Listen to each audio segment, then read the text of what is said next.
ആതുരപൂർണ പ്രശോഭിതം ഈ ജീവിതം, ആർദ്രമാം ദൈവസ്നേഹം നിറയും പൂവനം.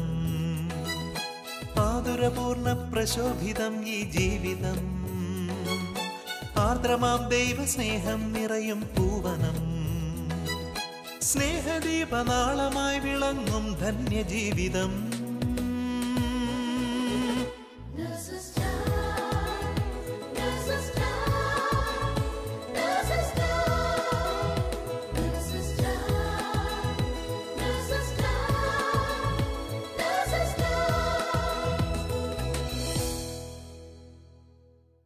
ഈശോ മിശിഹായ്ക്ക് സ്തുതിയായിരിക്കട്ടെ. നമ്മുടെ ഓരോ ശ്വാസവും ഹൃദയമിടിപ്പുമെല്ലാം അത്യുന്നതനായ ദൈവത്തിൻ്റെ ദാനമാണ്. കാരണം എത്രയോ പേർ ഇന്നേ ദിവസം ഈ ലോകത്തിൽ നിന്നും കടന്നുപോയി. ദാതാവിൻ്റെ മഹത്വം ദാനത്തെ വിശിഷ്ടമാക്കുന്നു. അത്യുന്നതനായ ദൈവത്തിൻ്റെ ദാനം അനുഭവിച്ചുകൊണ്ടിരിക്കുന്ന നിങ്ങളെ എല്ലാവരെയും ഏറെ സ്നേഹത്തോടെ നഴ്സസ് ടൈമിലേക്ക് സ്വാഗതം ചെയ്യുന്നു. കഴിഞ്ഞ ദിവസം മോർണിംഗ് ഡ്യൂട്ടിക്കായിട്ട് വളരെ തിരക്കോടുകൂടി ഡ്യൂട്ടിയിലേക്ക് കടന്നു വന്ന ഒരു സ്റ്റാഫ് പറയുകയായിരുന്നു, രാവിലെ ഡ്യൂട്ടിക്ക് വരാൻ വേണ്ടി അവൾ ഒരുങ്ങുന്നൊരവസ്ഥ. 2 കുഞ്ഞുങ്ങൾക്കും ഹസ്ബൻഡിനുമുള്ള ബ്രേക്ക്ഫാസ്റ്റും ലഞ്ചും ഒക്കെ പാക്ക് ചെയ്ത് കുഞ്ഞുങ്ങളെ ബേബി സിറ്റിങ്ങിലും കൊണ്ടാക്കി 6 മണിയാകുമ്പോഴേക്കും വണ്ടിയുടെ അടുത്തെത്തണം ഡ്യൂട്ടിക്ക് വരുവാനായി. ഇനി ഡ്യൂട്ടിക്ക് വന്നു കയറിയാലോ അവിടെ ചിലപ്പോൾ ബ്രേക്ക് എടുക്കാൻ പോലും പറ്റാത്ത വിധത്തിലുള്ള തിരക്ക്. ഇതെന്തൊരു ജീവിതം, മടുത്തു എന്ന് പറയുമ്പോൾ നമുക്കറിയാം പലപ്പോഴും ഈ അവസ്ഥകൾ നമുക്ക് മാറ്റാൻ സാധിക്കത്തില്ല.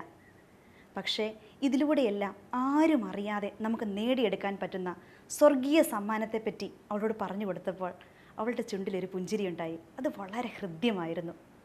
അതേ പ്രിയമുള്ളവരെ, നമ്മുടെ ജീവിതത്തിലുണ്ടാകുന്ന കൊച്ചു കൊച്ചു കഷ്ടപ്പാടുകളും ദുഃഖങ്ങളും എല്ലാം നമ്മുടെയും ലോകത്തിൽ അനേകം പേരുടെയും പാപപരിഹാരത്തിനായിട്ടും ശുദ്ധീകരണ സ്ഥലത്തിലെ ആത്മാക്കളുടെ മോചനത്തിനായിട്ടും നാം കാഴ്ചവെക്കുകയാണെങ്കിൽ അത് എത്ര മനോഹരമായിരിക്കും അല്ലേ? അതുകൊണ്ടാണ് വിശുദ്ധരെല്ലാം ഈ സഹനങ്ങളെ മാത്രം സ്നേഹിച്ചത്. വിശുദ്ധ അൽഫോൻസാമയെപ്പോലെ സഹനങ്ങൾ നമുക്ക് ചോദിച്ചു വാങ്ങാൻ സാധിച്ചില്ലെങ്കിൽ പോലും നമ്മുടെ ജീവിതത്തിലുണ്ടാകുന്ന ഒരു സഹനങ്ങൾ പോലും പാഴാക്കി കളയരുത്. അത് അനേകം പേരുടെ നന്മയ്ക്കായി, ആത്മാക്കളുടെ രക്ഷയ്ക്കായി നമുക്ക് കാഴ്ചവെക്കാം. ഇപ്പോൾ നമുക്ക് ചില നേഴ്സുമാരുടെ ജീവിതത്തിൽ ഈശോ വളരെ അത്ഭുതകരമായിട്ട് ഇടപെട്ട സാക്ഷ്യങ്ങൾ ശ്രവിക്കാം. എൻ്റെ പേര് എലിസബത്ത്, ഹസ്ബൻഡിൻ്റെ പേര് സോണി. ഞങ്ങളുടെ വിവാഹം കഴിഞ്ഞിട്ട് 10 വർഷമായി. ഞാൻ ഖത്തറിൽ ഒരു നേഴ്സായി ജോലി ചെയ്യുന്നു. എൻ്റെ വിവാഹം കഴിഞ്ഞ് 1 വർഷം കഴിഞ്ഞ് ഞാൻ ഖത്തറിലെത്തി. അധികം താമസിയാതെ ഹസ്ബൻഡും വന്നു. പുള്ളിക്ക് ജോലിയായി ഒരു 4-5 മാസം കഴിഞ്ഞപ്പോൾ പുള്ളിയുടെ കാഴ്ചയ്ക്ക് ബുദ്ധിമുട്ടുണ്ടായി. ടെസ്റ്റ് ചെയ്തപ്പോൾ പിറ്റ്യൂട്ടറി അഡിനോമ എന്നൊരു ബ്രെയിൻ ട്യൂമർ ആണെന്നറിയാൻ കഴിഞ്ഞു. ഞങ്ങൾ നാട്ടിൽ പോയി ഓപ്പറേഷൻ ചെയ്തു. അതൊരു വലിയ ട്യൂമർ ആയിരുന്നതിനാൽ അത് പൂർണ്ണമായിട്ടും എടുത്തു കളയാനായിട്ട് സാധിച്ചില്ല. അത് വീണ്ടും വളർന്നുകൊണ്ടിരുന്നു. 3 വർഷം കഴിഞ്ഞ് വീണ്ടും ബോംബെ പോയി ഓപ്പറേഷൻ ചെയ്തു. അത് പൂർണ്ണമായിട്ടും എടുത്തു. പക്ഷേ അന്ന് രാത്രി പെട്ടെന്ന് ഞാൻ നോക്കി നിൽക്കെ സോണിച്ചായൻ്റെ BP താഴ്ന്നു പോവുകയും ശ്വാസം മുട്ടൽ അനുഭവപ്പെടുകയും ചെയ്തു. ഞാൻ കരഞ്ഞു. എൻ്റെ അമ്മേനെ വിളിച്ച് പ്രാർത്ഥിച്ചു. അമ്മ ഒരു കുഴപ്പം കൂടാതെ ഓക്കെ എനിക്ക് തിരിച്ചു തന്നു. Praise the lord. Tumour pituitary ഗ്ലാൻഡിലായിരുന്നതിനാൽ കുറേ ഹോർമോൺസിൻ്റെ വേരിയേഷൻ ഉണ്ടായിരുന്നു. അതിനാൽ ഞങ്ങൾക്ക് കുഞ്ഞുങ്ങളുണ്ടായിരുന്നില്ല. എല്ലാവരും പ്രാർത്ഥിച്ചുകൊണ്ടിരുന്നു. 7-ാം വർഷം അപ്രതീക്ഷിതമായി ഞാൻ പ്രഗ്നൻ്റ് ആണെന്നറിഞ്ഞു. ഒത്തിരി സന്തോഷം തോന്നി. അമ്മയ്ക്കും പരിശുദ്ധ അമ്മയ്ക്കും ഈശോയ്ക്കും നന്ദി പറഞ്ഞു. പക്ഷേ ആ സന്തോഷം അധികം നീണ്ടു നിന്നില്ല. കുഞ്ഞ് ട്യൂബിലാണെന്നറിഞ്ഞു. മെഡിസിൻ കൊടുത്തു, ഫലമുണ്ടായില്ല. അത് പെട്ടെന്ന് വളർന്നുകൊണ്ടിരുന്നു. അവസാനം ആ ട്യൂബ് പൊട്ടുമെന്നൊരവസ്ഥയിലായപ്പോൾ എമർജൻസി ഓപ്പറേഷൻ ചെയ്ത് ആ സൈഡിലെ ട്യൂബും കുഞ്ഞും എടുത്തു കളയേണ്ടി വന്നു. റോമ 8:28 എന്ന വചനത്തിൽ പറയുന്നു, തന്നെ സ്നേഹിക്കുന്നവർക്ക്, തൻ്റെ പദ്ധതി അനുസരിച്ച് വിളിക്കപ്പെടുന്നവർക്ക് അവിടുന്ന് എല്ലാം നന്മയ്ക്കായി പരിണമിപ്പിക്കുന്നു. ഈ സമയത്താണ് എൻ്റെ ട്യൂമറിൻ്റെ ഫോളോ അപ്പ് നടത്തിയത്. അപ്പോൾ ആ സമയത്ത് തന്നെ ട്യൂമർ പതുക്കെ വളരുവാൻ തുടങ്ങി. ഇടത് കണ്ണിൻ്റെ കാഴ്ച മങ്ങുവാനും തുടങ്ങി. അതേസമയം തന്നെ ഞാനൊരു കമ്പനി ജോലി ചെയ്തു. 7 വർഷമായിട്ട് ജോലി ചെയ്യുമായിരുന്നു. ആ കമ്പനിയുടെ പ്രൊജക്റ്റ് തീർന്നു. പല സ്ഥലങ്ങളിലും അപ്ലൈ ചെയ്തു, പക്ഷേ ഒന്നും ശരിയായില്ല. അങ്ങനെ എൻ്റെ ജോലി അവസാനിച്ചു. ആ സമയം ജപമാലയിലും കരുണകൊന്തയിലും വചനം വായിച്ചും സമയം മുന്നോട്ട് നീക്കുവാൻ ദൈവം എന്നെ സഹായിച്ചു. അതുപോലെ തന്നെ ജോലി തീർന്ന അന്ന് മുതൽ എല്ലാ ദിവസവും വിശുദ്ധ കുർബാനയിൽ സംബന്ധിക്കുവാനും സാധിക്കുന്നു. വിശുദ്ധ കുർബാനയാണ് ഞങ്ങളുടെ ജീവിതത്തിൻ്റെ ശക്തി സ്രോതസ്സ്. പ്രാർത്ഥനയിലും ജപമാലയിലും വചനം വായിച്ചും മുന്നോട്ട് പോയി. അങ്ങനെ 6 മാസം കഴിഞ്ഞു.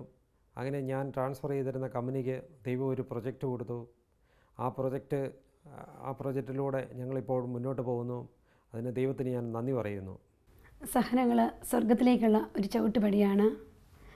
വിശുദ്ധ പൗലോസ്ലീഹ ഫിലിപ്പിയർക്ക് എഴുതിയ ലേഖനം 1-ാം അധ്യായം 29 പറയുന്നു, ക്രിസ്തുവിൽ വിശ്വസിക്കാൻ മാത്രമല്ല അവനു വേണ്ടി സഹിക്കാൻ കൂടിയുള്ള അനുഗ്രഹം അവനെ പ്രതി നിങ്ങൾക്ക് ലഭിച്ചിരിക്കുന്നു. അതെ, ക്രിസ്ത്യാനികളായ നമുക്ക് ക്രിസ്തുവിൽ വിശ്വസിക്കാൻ മാത്രമല്ല അവന് വേണ്ടി അവനെ പ്രതി സഹിക്കുവാനുള്ള ഒരു അനുഗ്രഹം കൂടി നമുക്ക് നൽകപ്പെട്ടിരിക്കുന്നു. അതെ, ഇതിൽ നിന്നും സഹനം അനുഗ്രഹപ്രദമാണെന്ന് നമുക്ക് മനസ്സിലാക്കാം. നമ്മുടെ ജീവിതത്തിലുണ്ടാകുന്ന ഓരോ സഹനങ്ങൾ അതെത്ര ചെറുതാണെങ്കിലും വലുതാണെങ്കിലും ഈശോയോട് ചേർന്ന് നിന്നുകൊണ്ട് സന്തോഷത്തോടെ നമ്മളത് ഏറ്റെടുക്കുമ്പോൾ ഈശോ തീർച്ചയായും നമ്മളെ അനുഗ്രഹിക്കും. ഞങ്ങളുടെ ജീവിതത്തിൽ ഞങ്ങൾ കടന്നുപോയ വേദനയുടെ നിമിഷങ്ങളിൽ ഞങ്ങളുടെ മാതാപിതാക്കൾ, സഹോദരങ്ങൾ, ബന്ധുക്കൾ, അതുപോലെ തന്നെ നഴ്സസ് മിനിസ്ട്രിയിലെ സഹോദരങ്ങൾ ശക്തമായി പ്രാർത്ഥിക്കുകയും സപ്പോർട്ട് ചെയ്യുകയും ചെയ്തു. നഴ്സസ് മിനിസ്ട്രി ഒരു വലിയ ശക്തിയും സപ്പോർട്ടുമായിരുന്നു, ഇന്നുമാണ്. പറ്റുമ്പോഴൊക്കെ ഡ്യൂട്ടി അനുസരിച്ച് ഞാൻ കൂട്ടായ്മയിൽ അറ്റൻഡ് ചെയ്യാറുണ്ട്. ആത്മീയ കാര്യങ്ങൾക്കെല്ലാം സോണിച്ചായി നന്നായി സപ്പോർട്ട് ചെയ്യുന്നുണ്ട്. അങ്ങനെ പ്രാർത്ഥനയിൽ ദൈവകൃപയാൽ ശക്തമായി മുന്നോട്ട് പോകുവാനായിട്ട് ദൈവം അനുഗ്രഹിച്ചു. ജപമാലകൾ ചൊല്ലിയും പരിശുദ്ധ കുർബാനയിൽ മുടക്കം കൂടാതെ പങ്കെടുത്തും കർത്താവ് വഴി നടത്തുന്നു. മറ്റുള്ളവർക്ക് വേണ്ടി മധ്യസ്ഥം പ്രാർത്ഥിക്കാനായിട്ട്, പ്രത്യേകിച്ച് സഹിക്കുന്ന സഹോദരങ്ങളെ വചനം വഴി, പ്രാർത്ഥന വഴി, സ്വന്തം അനുഭവം വഴി ശക്തിപ്പെടുത്തുവാനായിട്ട് കർത്താവ് കൃപ തരുന്നു. അതുപോലെ പറ്റുന്നത്രയും ജപമാലകൾ ചൊല്ലി അമ്മയോട് ചേർന്ന് മുമ്പോട്ട് പോകുമ്പോൾ അമ്മ എന്നെ അത്ഭുതകരമായിട്ട് വഴി നടത്തുന്ന അനുഭവങ്ങൾ പലപ്പോഴും ജീവിതത്തിലുണ്ടായിട്ടുണ്ട്. എനിക്ക് തോന്നുന്നു എൻ്റെ ജീവിതത്തിൽ ബാല്യകാലത്ത് എനിക്ക് കിട്ടിയ പാഠങ്ങൾ, അനുഭവങ്ങളൊക്കെ ഒരുപക്ഷെ എന്നെ ഒത്തിരി സഹായിക്കുന്നുണ്ട്. ചെറുപ്പകാലത്ത് ഞങ്ങൾ നല്ല ദൈവവിശ്വാസത്തിൽ വളർത്തിക്കൊണ്ടുവരാനായിട്ട്, വിശുദ്ധിയിൽ വളർത്തിക്കൊണ്ടുവരുവാൻ, പരിശുദ്ധ അമ്മയോടുള്ള ഭക്തിയിൽ വളർത്തിക്കൊണ്ടുവരുവാൻ അവരൊത്തിരി പരിശ്രമിച്ചിരുന്നു. പ്രത്യേകിച്ച് സൺഡേ സ്കൂളിൻ്റെ പ്രാധാന്യം ഞങ്ങൾക്ക് പറഞ്ഞു തന്നുകൊണ്ട് ആത്മീയ പഠന കാര്യങ്ങളിലൊക്കെ ഒത്തിരി അവർ ശ്രദ്ധ കാട്ടിയിട്ടുണ്ടായിരുന്നു. അങ്ങനെ മുമ്പോട്ട് പോയി പഠനം കഴിഞ്ഞ് ഒരു നേഴ്സായി. ബോംബെയിലായിരുന്നപ്പോഴൊക്കെ ജീസസ് യൂത്തിലും നേഴ്സസ് മിനിസ്ട്രിയിലും ആക്റ്റീവായിട്ട് പങ്കെടുക്കുവാൻ കർത്താവ് കൃപ തന്നു. എൻ്റെ ജീവിതത്തിൽ ഞാൻ കടന്നുപോയ വേദനകളുടെ നിമിഷങ്ങളെല്ലാം ഇവയെല്ലാം എന്നെ ഒത്തിരി സഹായിച്ചിട്ടുണ്ട്. വിശുദ്ധ പത്രോസ്ലീഹ 1-ാം ലേഖനം 5:6 പറയുന്നു, ദൈവത്തിൻ്റെ ശക്തമായ കരത്തിൻ കീഴിൽ നിങ്ങൾ താഴ്മയോടെ നിൽക്കുവിൻ, തക്ക സമയത്ത് അവിടെ നിന്ന് നിങ്ങളെ ഉയർത്തിക്കൊള്ളും. നിങ്ങളുടെ ഉത്കണ്ഠകളെല്ലാം അവിടുത്തെ ഏൽപ്പിക്കുവിൻ, അവിടുന്ന് നിങ്ങളുടെ കാര്യത്തിൽ ശ്രദ്ധാലുവാണ്. അതെ, നമ്മുടെ കാര്യത്തിൽ ശ്രദ്ധാലുവായ നമ്മുടെ പൊന്നു തമ്പുരാൻ്റെ കരങ്ങളിൽ നമ്മുടെ ജീവിതത്തെ, നമ്മുടെ ഉത്കണ്ഠകളെ നമുക്ക് വരമേൽപ്പിക്കാം. ജപമാലയിലൂടെ പരിശുദ്ധ അമ്മയോട് ചേർന്ന് നിന്നുകൊണ്ട് വിശുദ്ധ കുർബാനയിൽ നമ്മുടെ ജീവിതത്തെ സമർപ്പിച്ചുകൊണ്ട് നമ്മൾ താഴ്ന്നു നിൽക്കുമ്പോൾ തക്ക സമയത്ത് അവിടെ നമ്മെ ഉയർത്തും. തീർച്ച നിങ്ങളുടെ എല്ലാവരുടെയും പ്രാർത്ഥനയിൽ ഞങ്ങളുടെ ഈ കൊച്ചു കുടുംബത്തെ കൂടി ഓർക്കണമെന്ന് ദൈവം യാചിക്കുന്നു. എല്ലാവരെയും ദൈവം സമൃദ്ധമായി അനുഗ്രഹിക്കട്ടെ. ആമേൻ. ഈശോ മിശിഹായ്ക്ക് സ്തുതിയായിരിക്കട്ടെ.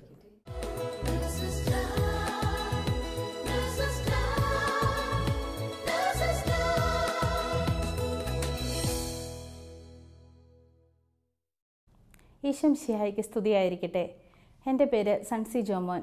ഞാൻ ബഹ്റിനിൽ നഴ്സായിട്ട് ജോലി ചെയ്യുന്നു. ഞങ്ങളുടെ ജീവിതത്തിലേക്ക് ദൈവം ദാനമായി 4 കുഞ്ഞുങ്ങളെ നൽകി അനുഗ്രഹിച്ചു. ഞങ്ങളുടെ 4ാമത്തെ മകൾ തെരേസയുടെ ജീവിതത്തിലേക്ക് ഈശോ നൽകിയ ഒരു സൗഖ്യാനുഭവം നിങ്ങളുമായി ഞാൻ ഈ നിമിഷം പങ്കുവയ്ക്കുന്നു.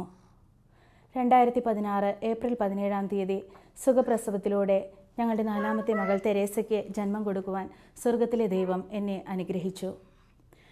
2 മാസക്കാലം കുഞ്ഞ് വളരെ നോർമലായിട്ട് കടന്നുപോയി. 2 മാസങ്ങൾക്ക് ഇപ്പുറം പെട്ടെന്ന് കുഞ്ഞിന് ഭയങ്കരമായിട്ടുള്ള ഛർദി തുടങ്ങി. ഞങ്ങൾ പല പ്രാവശ്യം കുഞ്ഞിനെ ഹോസ്പിറ്റലിൽ കൊണ്ടുപോവുകയും ഒരു കുഴപ്പവുമില്ല, റിപ്പോർട്ട്സ് എല്ലാം നോർമലാണെന്ന് പറഞ്ഞ് വീണ്ടും അവർ തിരിച്ചുവിടുകയും ചെയ്തു. 2 ആഴ്ചയോളം അങ്ങനെ കുഞ്ഞ് വളരെ ഛർദിയും അസ്വസ്ഥതകളുമായി കടന്നുപോയി. 2 ആഴ്ചകൾക്ക് ശേഷം വീണ്ടും ഞങ്ങൾ കുഞ്ഞിനെ ഹോസ്പിറ്റലിൽ കൊണ്ടുചെന്നു. ഞങ്ങൾ ഡോക്ടറോട് ഞങ്ങളുടെ നിർബന്ധപ്രകാരം കുഞ്ഞിനെ അഡ്മിറ്റ് ചെയ്യണമെന്ന് പറഞ്ഞു. അങ്ങനെ അവരവിടെ കുഞ്ഞിനെ അഡ്മിറ്റ് ചെയ്ത് ഓരോ ടെസ്റ്റുകളായിട്ട് അവർ ചെയ്യാൻ തുടങ്ങി. എക്സ്റേ എടുത്തു, നോർമൽ റിപ്പോർട്ട്. കുഞ്ഞിനെ അബ്ഡോമിനിൻ്റെ അൾട്രാസൗണ്ട് ചെയ്തു, അതെല്ലാം നോർമൽ. ഒരു ബ്ലഡ് റിപ്പോർട്ടിലും യാതൊരു വിധത്തിലുള്ള അബ്നോർമാലിറ്റിയും കണ്ടുപിടിക്കാനായിട്ട് സാധിച്ചില്ല. ഡോക്ടേഴ്സ് പറഞ്ഞു കുഞ്ഞ് വളരെ ഓക്കെയാണ്, അവൾ ആക്റ്റീവായിരിക്കുന്നു, അവൾ കളിക്കുകയോ ചിരിക്കുകയോ ഒന്നിനും ഒരു കുറവില്ല, കുഞ്ഞ് വളരെ നോർമലായിരിക്കുന്നു, യാതൊരു വിധത്തിലുള്ള അബ്നോർമൽ റിപ്പോർട്ട്സും ഇല്ല എന്ന് ഡോക്ടേഴ്സ് പറഞ്ഞു. ഞങ്ങൾ ഈശോയോട് പ്രത്യേകമായിട്ട് പ്രാർത്ഥിച്ചുകൊണ്ടിരുന്നു. കുഞ്ഞിന് വേണ്ടി ഞങ്ങൾക്കറിയാവുന്ന എല്ലാ സഹോദരങ്ങളെയും, പ്രത്യേകിച്ച് നേഴ്സസ് മിനിസ്ട്രിയിലെ സഹോദരങ്ങൾ, അവർ ഒത്തിരി മക്കൾ നിരന്തരമായിട്ട് കുഞ്ഞിന് വേണ്ടി പ്രാർത്ഥിക്കാൻ തുടങ്ങി. അങ്ങനെ ഒരു ദിവസം രാത്രി പുലർച്ചെ ഒരു 3 മണി വരെ കുഞ്ഞ് കണ്ടിന്യൂസ് ആയിട്ട് ഛർദ്ദിച്ചു കൊണ്ടിരുന്നു. കുഞ്ഞിൻ്റെ അടുത്തിരുന്ന് എനിക്ക് ഒത്തിരിയേറെ സങ്കടമായി. ഞാൻ ഈശോയോട് പറഞ്ഞു, എൻ്റെ കുഞ്ഞിൻ്റെ ഛർദി ഈശോയെ നിനക്ക് മാത്രമേ മാറ്റാനായിട്ട് സാധിക്കുകയുള്ളൂ.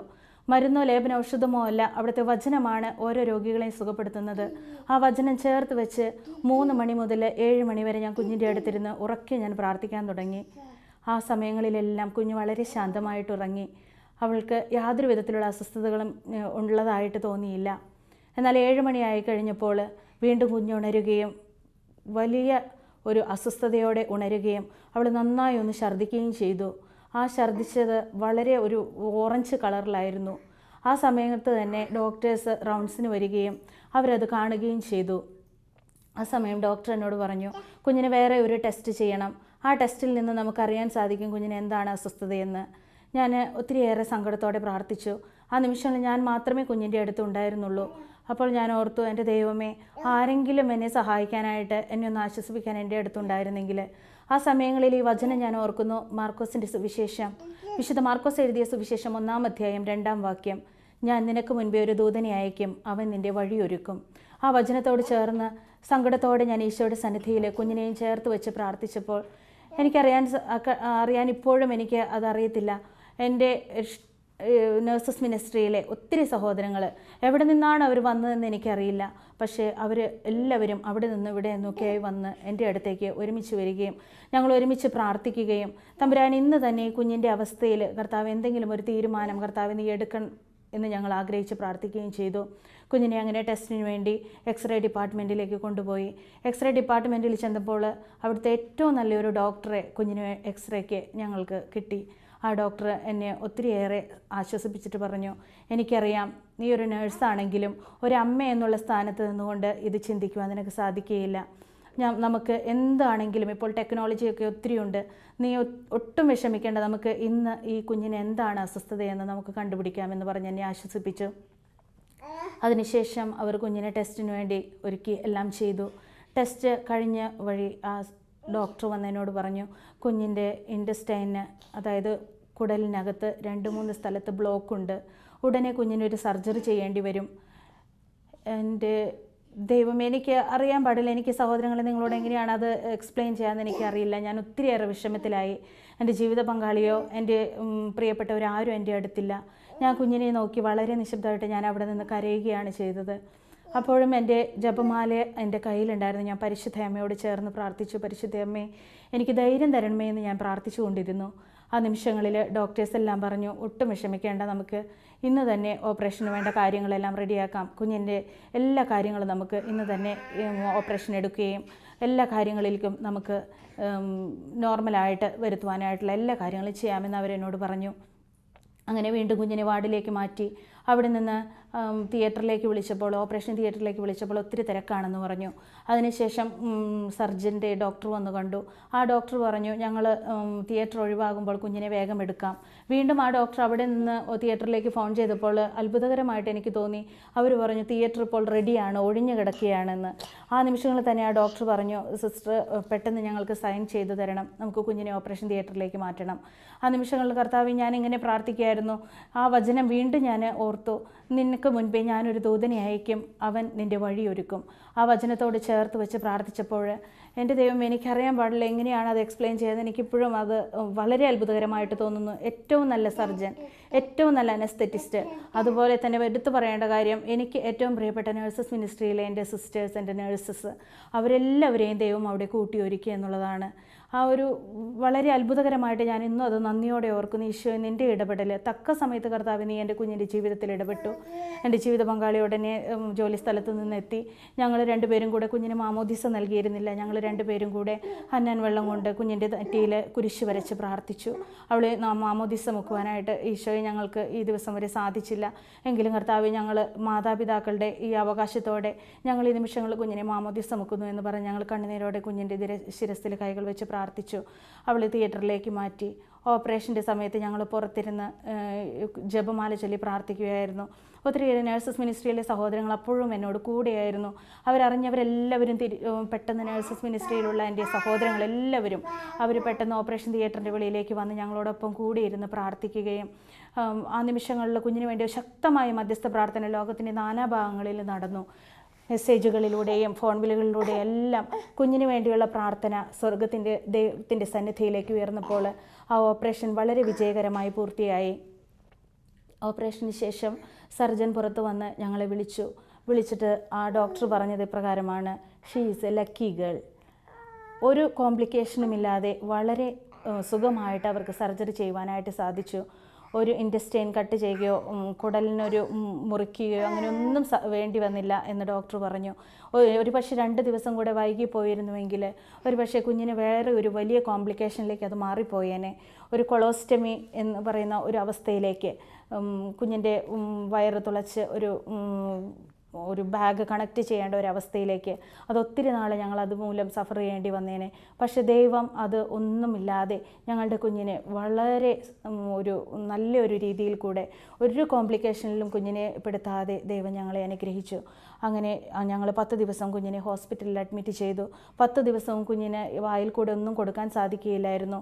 നിങ്ങൾക്കറിയാം, 2 മാസമുള്ള കുഞ്ഞ്, ഒന്നും കൊടുക്കാതെ, പാല് പോലും കുടിക്കാതെ, IV ഫ്ലൂയിഡ് മാത്രം കിട്ടുന്ന കുഞ്ഞ്, മൂക്കിൽ കൂടെ ഒരു ട്യൂബ് ഇട്ടിരിക്കുന്നു, അതിൽ നിന്ന് ഇങ്ങനെ ഫ്ലൂയിഡ് വന്നുകൊണ്ടിരിക്കും. ഡോക്ടർ പറഞ്ഞു 10 ദിവസം കഴിയാതെ ഒന്നും കൊടുക്കാൻ സാധിക്കുകയില്ല. ഒരു 2ാമത്തെ ദിവസമായപ്പോൾ കുഞ്ഞ് കരയാൻ തുടങ്ങി. വിശന്ന് കാണും, കുഞ്ഞ് കരയാൻ തുടങ്ങി. അപ്പോൾ ഞാനിങ്ങനെ വളരെ വിഷമത്തോടെ ഒരു സഹോദരിയെ വിളിച്ച് പ്രകാരം പറഞ്ഞു, കുഞ്ഞ് ഭയങ്കര കരച്ചിലാണ്, കുഞ്ഞിന് വിശന്നിട്ടാണെന്ന് തോന്നുന്നു എന്ന് പറഞ്ഞു. അപ്പോൾ ആ സഹോദരി എന്നോട് പറഞ്ഞു, നീ പരിശുദ്ധ അമ്മയോട് ചേർന്ന് പ്രാർത്ഥിക്കുക.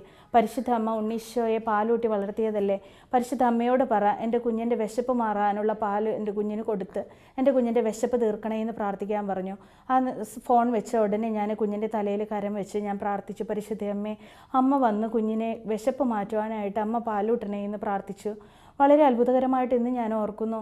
ആ ദിവസം അത് പ്രാർത്ഥിച്ചതിന് ശേഷം കുഞ്ഞ് വളരെ ശാന്തമായിട്ട് ഉറങ്ങി. അതിനുശേഷം ഞങ്ങളെ കാണാനായിട്ട്, കുഞ്ഞിനെ കാണുവാനായിട്ടൊരു സഹോദരി കടന്നു വന്നു. ആ സഹോദരി ചോദിച്ചു, കുഞ്ഞിന് നീ പാല് കൊടുത്ത് തുടങ്ങിയോ എന്ന് ചോദിച്ചു. അപ്പോൾ ഞാൻ പറഞ്ഞു, ഇല്ല, ഞാൻ തുടങ്ങിയിട്ടില്ല, ഡോക്ടേഴ്സ് പറഞ്ഞത് 10 ദിവസം കഴിയാതെ കൊടുക്കാൻ സാധിക്കില്ല എന്നാണ്. പക്ഷേ ആ സഹോദരി പറഞ്ഞു, കുഞ്ഞ് പാല് കുടിച്ച പോലെയാണല്ലോ, കുഞ്ഞിൻ്റെ വായിൽ ഉമിനീര് കണ്ടാൽ അറിയാം, പാല് കുടിച്ച് ഒരു കുഞ്ഞിൻ്റെ വായിൽ എങ്ങനെയായിരിക്കും, അതുപോലെയുള്ളൊരവസ്ഥയിലാണ് കുഞ്ഞ് ഇരുന്നിരുന്നത്. എന്തുവാണെങ്കിലും കർത്താവെ, 10 ദിവസങ്ങൾ കുഞ്ഞിന് യാതൊരു വിധത്തിലുള്ള അസ്വസ്ഥതകളോ ക്ഷീണമോ വാശിയോ ഒന്നുമില്ലാതെ ദൈവം കാത്തു. അങ്ങനെ 10 ദിവസങ്ങൾക്ക് ശേഷം വളരെ നോർമലായിട്ട് അവൾ ഞങ്ങളുടെ ജീവിതത്തിലേക്ക് തിരിച്ചു വന്നു. ഞങ്ങൾ അവളുമായി വീട്ടിലേക്ക് കടന്നുപോയി. വീണ്ടും കുഞ്ഞുമായിട്ട് ഞാൻ അപ്പോയിൻമെൻറ്റിന് ഹോസ്പിറ്റലിലേക്ക് കടന്നു വന്നപ്പോൾ എക്സ്റേ ചെയ്ത് ഡോക്ടറെ കാണാനിടയായി. അതും വളരെ അത്ഭുതകരമായി ഞാൻ ഓർക്കുന്നു.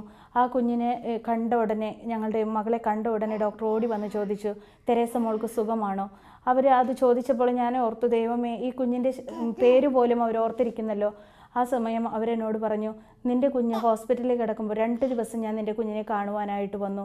2 ദിവസങ്ങളിലും അവർ പറഞ്ഞത് ഇപ്രകാരമാണ്, ഒരു ബ്യൂട്ടിഫുൾ ലേഡി നിൻ്റെ കുഞ്ഞിൻ്റെ അടുക്കലിരുന്ന് നിങ്ങളുടെ ഹോളി ബുക്ക്, അതായത് നമ്മുടെ ബൈബിൾ വായിക്കുന്നുണ്ടായിരുന്നു. ഞാൻ അവരോട് ചോദിച്ചു നിങ്ങൾ ആരാണെന്ന്. ആ സമയങ്ങളിൽ ആ സ്ത്രീ എന്നോട് പറഞ്ഞു ഞാൻ അവളുടെ റിലേറ്റീവ് ആണെന്ന്. എനിക്കത് ആദ്യമൊന്നും ഞാൻ അതിനെപ്പറ്റി അത്ര ചിന്തിച്ചില്ല. പക്ഷേ ഞാൻ എൻ്റെ വീട്ടിലേക്ക് തിരിച്ചെത്തിയപ്പോൾ ഞാൻ കുഞ്ഞിനെ കയ്യിലെടുത്തുകൊണ്ട് ഇങ്ങനെ ഇരുന്ന് പ്രാർത്ഥിച്ചിട്ട് ഞാൻ അതിനെപ്പറ്റി ചിന്തിച്ചപ്പോഴാണ് എനിക്കത് മനസ്സിലായത്, പരിശുദ്ധ അമ്മയായിരുന്നു എൻ്റെ കുഞ്ഞിൻ്റെ അടുത്ത് ഇരുന്നിരുന്നതെന്ന്. കാരണം പരിശുദ്ധ അമ്മയോട് അത്രയേറെ കരഞ്ഞു പ്രാർത്ഥിച്ചിട്ടാണ് അന്ന് കുഞ്ഞിനെ ഹോസ്പിറ്റലിൽ ആക്കി ഞങ്ങൾ വീട്ടിലേക്ക് പോയത്. കാരണം ICUവിൽ കിടക്കുമ്പോൾ ഒരിക്കലും മാതാപിതാക്കളെ അടുത്ത് നിർത്തുകയില്ല. കുഞ്ഞിനെ മാത്രമാണ് അവർ ICUവിൽ വയ്ക്കുന്നത്. ആ സമയങ്ങളിൽ പരിശുദ്ധ അമ്മയ്ക്കല്ലാതെ മറ്റാർക്കാണ് അവിടേക്ക് കടന്നു ചെല്ലാനായിട്ട് സാധിക്കുക? പരിശുദ്ധ അമ്മയല്ലാതെ മറ്റാരായിരിക്കും കുഞ്ഞിൻ്റെ അടുത്തിരുന്ന് ബൈബിൾ വായിച്ചിട്ടുണ്ടായിരിക്കുക? പരിശുദ്ധ അമ്മയോട് ഞങ്ങൾ ഭവനത്തിലേക്ക് കടന്നു പോകുമ്പോൾ ഞാനും ജീവിത പങ്കാളിയും കണ്ണുനീരോടെ പരിശുദ്ധ അമ്മയോട് പറഞ്ഞു, പരിശുദ്ധ അമ്മയെ ഞങ്ങളുടെ കുഞ്ഞിനെ കാവലായിരിക്കണമേ, സംരക്ഷണം നൽകണമേ. അവളോട് കൂടെയായിരുന്നു കൊണ്ട് എല്ലാ വിധത്തിലും അവളെ സംരക്ഷിച്ച് നിൻ്റെ നീലക്കാപ്പയിൽ പൊതിഞ്ഞ് സൂക്ഷിക്കണമേ എന്ന് ഞാൻ ഞങ്ങൾ പ്രാർത്ഥിച്ചിരുന്നു. അപ്പോൾ ഞാനിപ്പോൾ അത് ഓർക്കുകയാണ്, പരിശുദ്ധ അമ്മ തന്നെയാണ് ഞങ്ങളുടെ കുഞ്ഞിൻ്റെ അടുത്ത് ഉണ്ടായിരുന്നതെന്ന് ഞങ്ങൾ വിശ്വസിക്കുന്നു. പ്രത്യേകമായിട്ട് അവൾക്ക് ഈ സമയങ്ങളിൽ പോലും, ഈ കുഞ്ഞായിരിക്കുന്ന ഈ അവസ്ഥയിൽ പോലും ഈശോയോടും പരിശുദ്ധ അമ്മയോടും വളരെയൊരു സ്നേഹം അത് ഞങ്ങൾക്ക് അനുഭവിക്കാൻ സാധിക്കുന്ന ഞങ്ങളുടെ കുടുംബത്തിന് എന്നും വളരെ സന്തോഷമാണ്. പ്രാർത്ഥിക്കുമ്പോഴെല്ലാം അവൾ ഞങ്ങളുടെ ഒപ്പം വന്നിരിക്കും. അവൾ വളരെ സന്തോഷമായിട്ട് ഈശോ തരും. ഇതൊക്കെ ഞങ്ങൾക്ക് വളരെ സന്തോഷം. ഞങ്ങൾ എപ്പോഴും പറയും, ഞങ്ങൾ കുഞ്ഞ് ഈശോയെയും മാതാവിനെ ഒത്തിരി സ്നേഹിക്കുന്നെന്ന് ഞങ്ങൾക്ക് തിരിച്ചറിയാൻ സാധിക്കുന്നു. ഈ കഴിഞ്ഞ ദിവസങ്ങളിൽ ഇതിലും വലിയൊരു അത്ഭുതം എനിക്ക് നിങ്ങളുമായിട്ട് പങ്കുവയ്ക്കാൻ ദൈവം തന്നു. ഞാൻ ഇവളുടെ സാക്ഷ്യത്തിന് വേണ്ടി ഒരുങ്ങിക്കൊണ്ടിരിക്കുന്ന സമയം, ഇവൾക്ക് വേണ്ടി പ്രാർത്ഥിച്ച് ഞങ്ങൾക്ക് വേണ്ടി ഒത്തിരി മക്കൾ പ്രാർത്ഥിച്ചു കൊണ്ടിരിക്കുന്ന സമയം, ആ സമയങ്ങളിൽ ഞങ്ങളുടെ കുഞ്ഞിന് ശക്തിയായ പനിയുണ്ടായി. പനിയും വയറിളക്കവും മൂലം അവളെ ഞങ്ങൾ ഹോസ്പിറ്റലിൽ കൊണ്ടു ചെന്നു.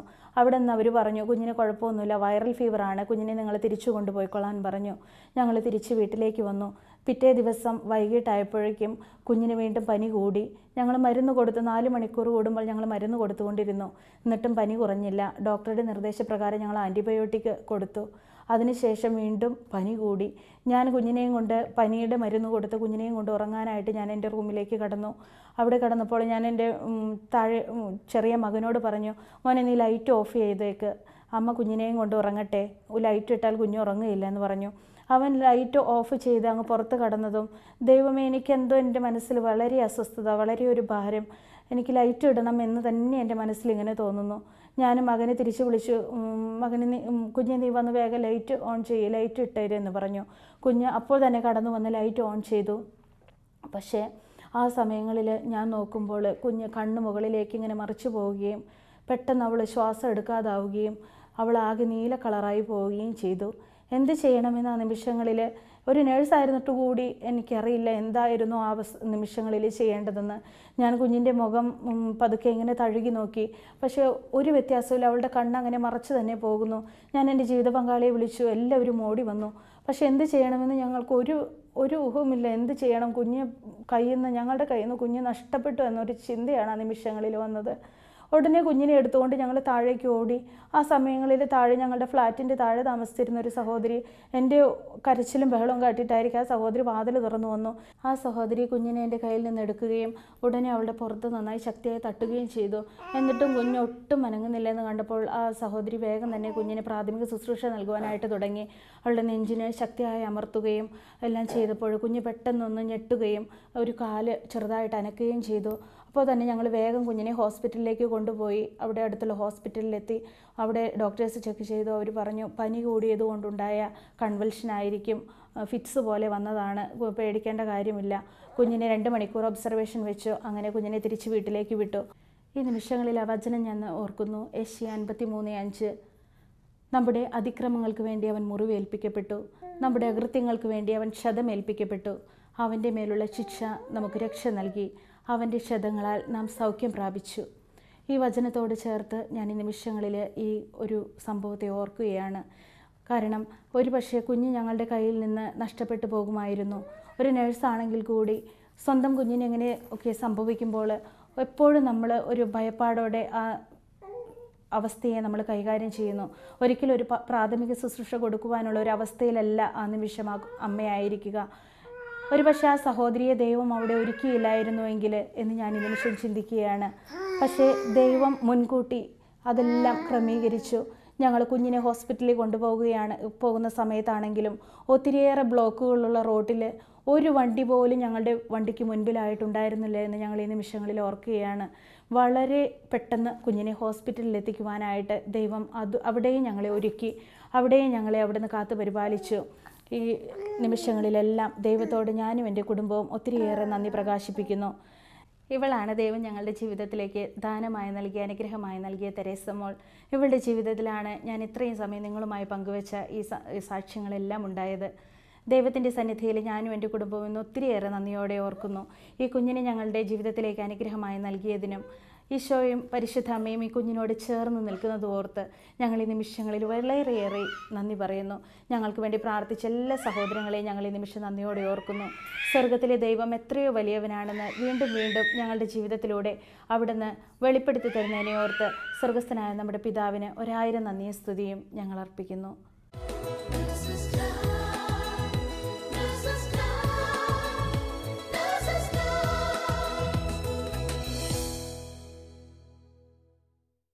സകല മർത്യരുടെയും ദൈവമായ കർത്താവിന് അസാധ്യമായിട്ടൊന്നുമില്ലെന്ന് ഒരിക്കൽ കൂടി നാം ഏറ്റുപറഞ്ഞു അല്ലേ? ഇവരുടെ സാക്ഷ്യത്തിൽ പറഞ്ഞ ഒരു തിരുവചനം ഒരിക്കൽ കൂടി ഏറ്റുപറയാൻ ഞാൻ ആഗ്രഹിക്കുകയാണ്. വിശുദ്ധ പൗലോസ് ലീഗ ഫിലിപ്പിയർക്ക് എഴുതിയ ലേഖനത്തിൽ 1:29, ക്രിസ്തുവിൽ വിശ്വസിക്കാൻ മാത്രമല്ല അവനെ പ്രതി സഹിക്കാൻ കൂടി നമുക്ക് അനുഗ്രഹം ലഭിച്ചിരിക്കുന്നു. സഹനം ഒരു അനുഗ്രഹമാണെന്നാണ് ഇവിടെ പറയുന്നത്. കാരണം അത് വിശുദ്ധിയിലേക്കുള്ള പാതയാണ്. വിശുദ്ധ ഐറേനിയൂസ് പറയുന്നുണ്ട്, വിശുദ്ധിയുള്ള മനുഷ്യരാണ് ദൈവത്തിൻ്റെ മഹത്വമെന്ന്. ഈ വാക്കുകൾ ഉദ്ധരിച്ചുകൊണ്ട് ശ്രീ ബെന്നി പുന്നത്തറ നേഴ്സസിന് എഴുതിയ ഒരു ലേഖനത്തിൽ പറയുന്നുണ്ട്, മാനുഷികമായി സകല നന്മകളും ഒരുപാട് പേർക്ക് ചെയ്യാനായിട്ട് സാധിക്കും.